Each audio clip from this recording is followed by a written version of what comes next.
Ветераны спецназа собрались у памятника военнослужащим, которые участвовали в боевых действиях, и провели торжественное возложение цветов к монументу.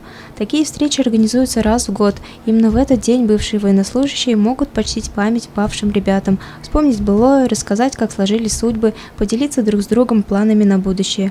Их служба проходила в разных частях России. Кто-то из них осуществлял антитеррористическую деятельность, кто-то занимался разведкой. К слову, выполнение служебных задач для каждого из них было сопряжено большим риском. Сафиуллин Руслан в свое время отслужил в подразделении антитеррора в городе Смоленске. Сегодня он является председателем общественной организации ветеранов боевых действий «Воин».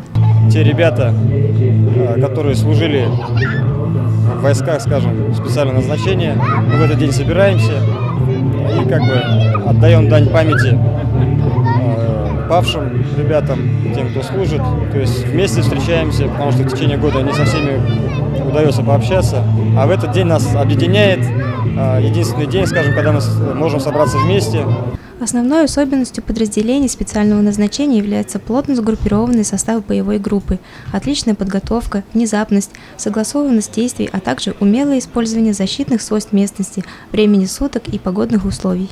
Ребята, служившие в спецназе, никогда не пасуют перед опасностью. Именно они борются с терроризмом и бандитизмом, охраняя мир и спокойствие в нашей стране. Алина Нарынбаева, Азамат Галин, Любовь Карпова, телекомпания СТВ.